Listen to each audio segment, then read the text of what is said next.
And that threw her for a loop, too. She didn't even answer. She just looked to her supervisor like, please help me, she whispered, I'm sure. But her eyes definitely said it. Yeah. And she was like, I can't even answer this fellow. I was like, the green stuff. Smear it on the bread. Like, oh, okay. It's like, yeah, we can do that.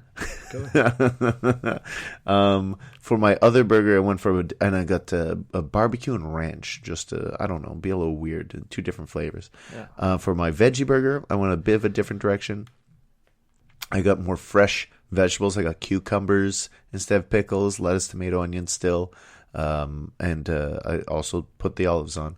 And I did some salsa and garlic mayonnaise instead. Just a, different flavor a little bit. Mix it up. All right.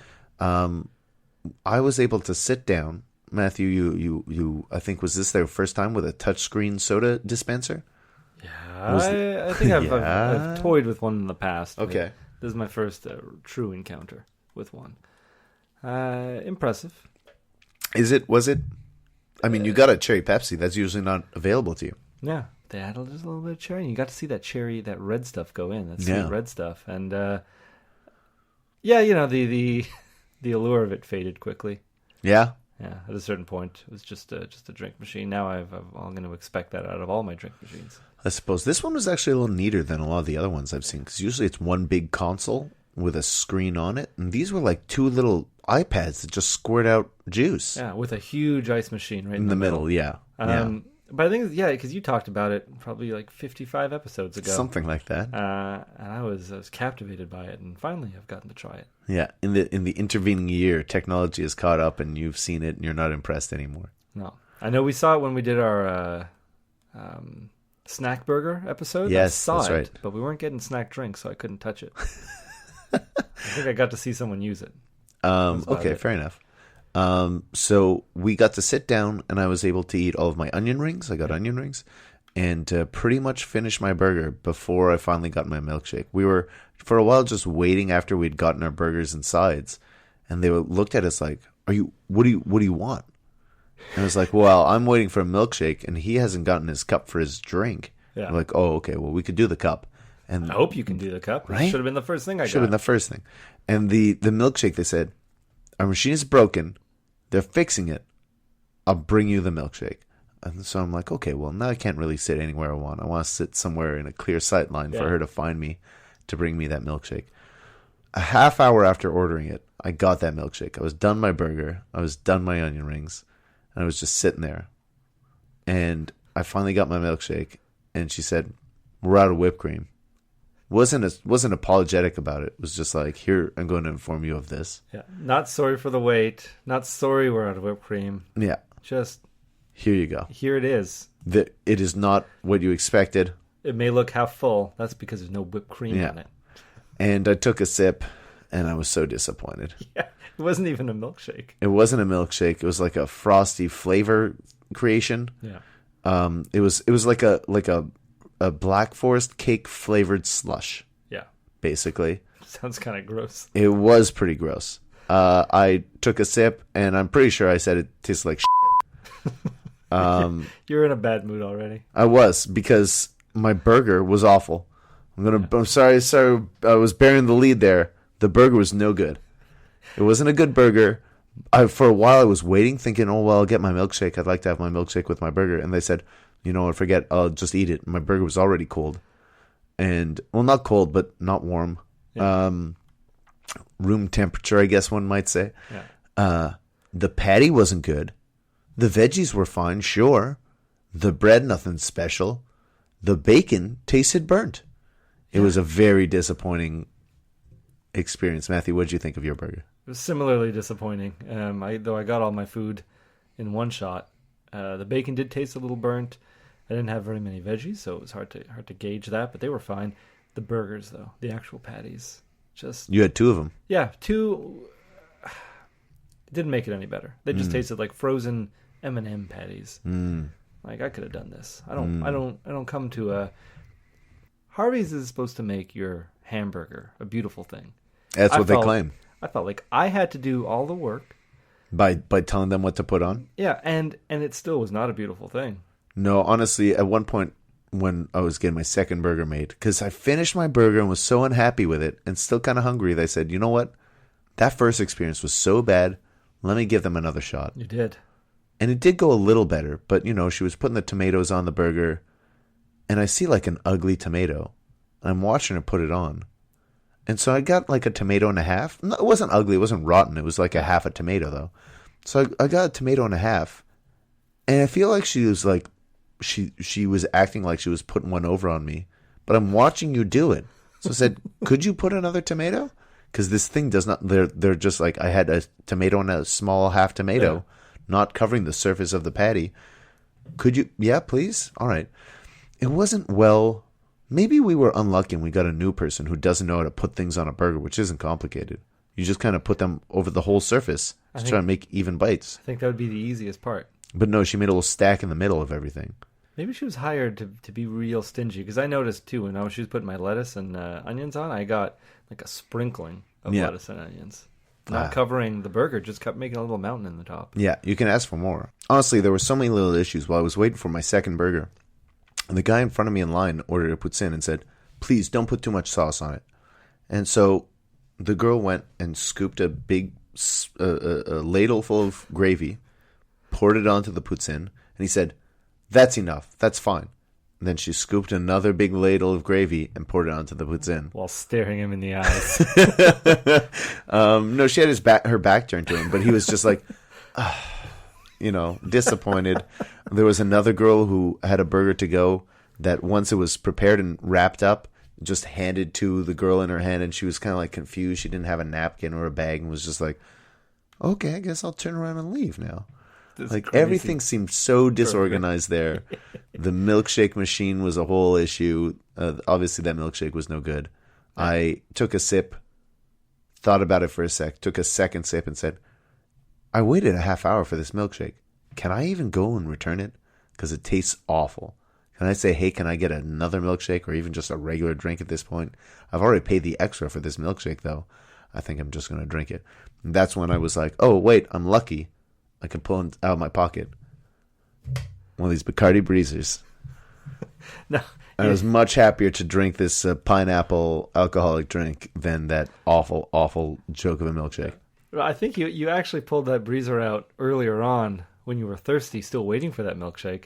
Oh, you're right. And that's why it was funny when she came to bring you the milkshake. That was clear. You didn't. And I've got a can of booze clearly marked Bacardi. Clearly marked Bacardi with a little bat, and you had it in a plastic bag.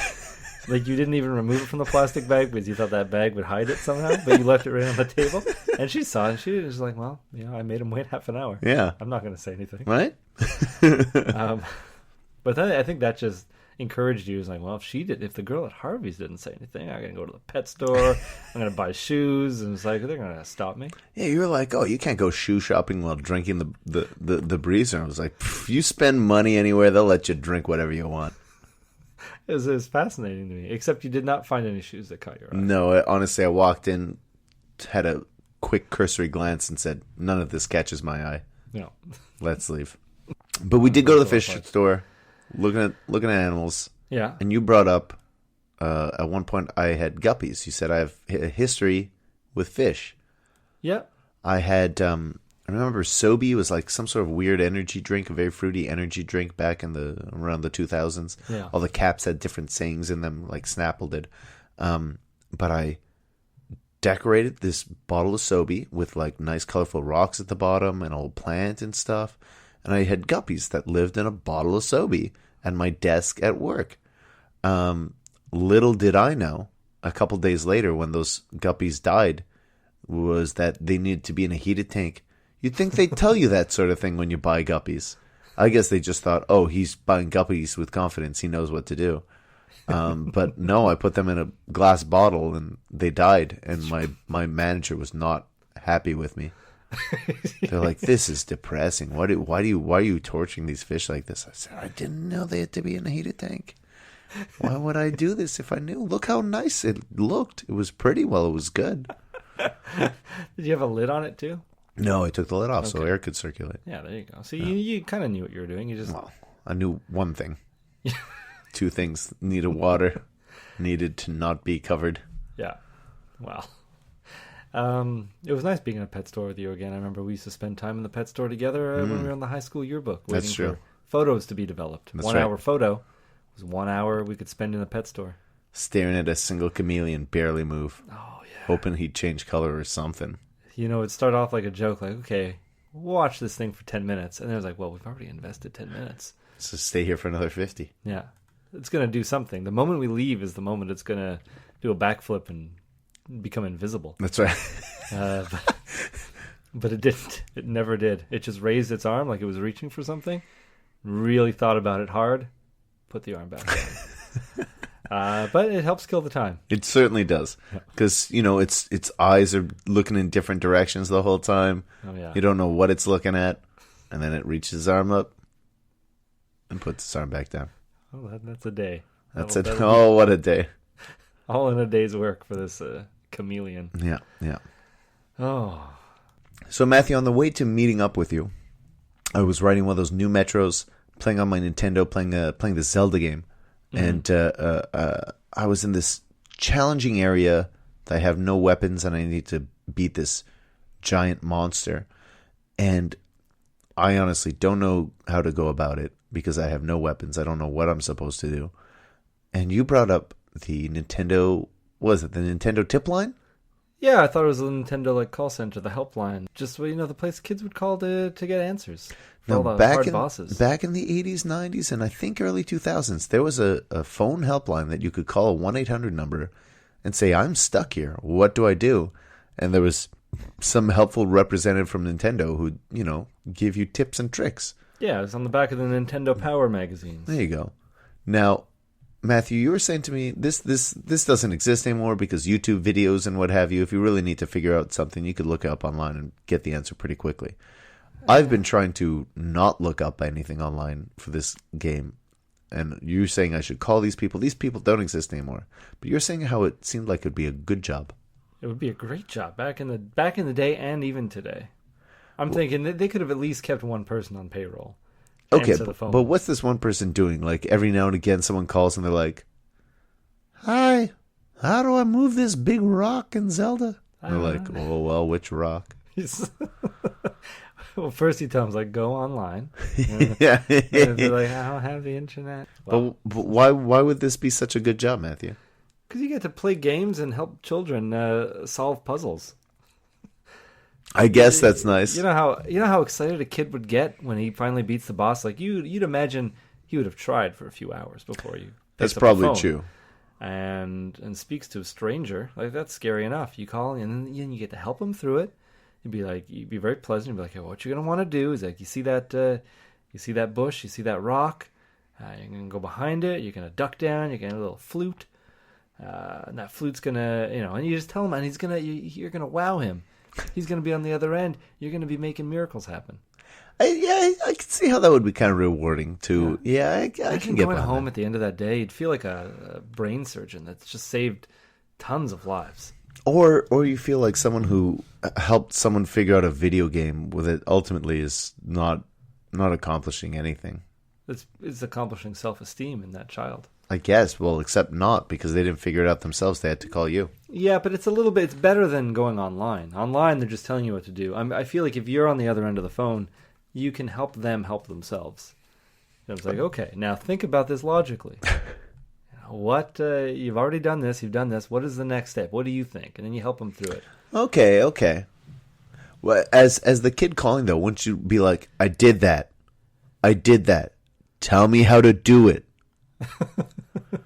Don't give me a weird a riddle to solve. Just tell me how to do the thing. Yeah, there'd be challenges for sure. Your first couple months might not be the best, but and I think if nobody's doing this job right now, I'll just start putting my phone number. Yeah, on bus ads. Get a 1-800 number and sit by the phone all day. Be like, oh no, I haven't played that game. Yeah, it's like I only have Super Mario 1 and 3. Donkey Country 2, if any of those games, and I haven't gotten all the bananas in Donkey Country 2. I'm not here for bananas. I'm here for just finishing levels. Yeah, I can help you out with most of the DK coins, but don't ask for much more than that. I don't know. I think it would be pretty rewarding. And you don't think they would have just kept one person on? I think they probably did until that early or mid 2000s when they're like, No one's called Frank in months. Like, it's really depressing. Some of us, we've been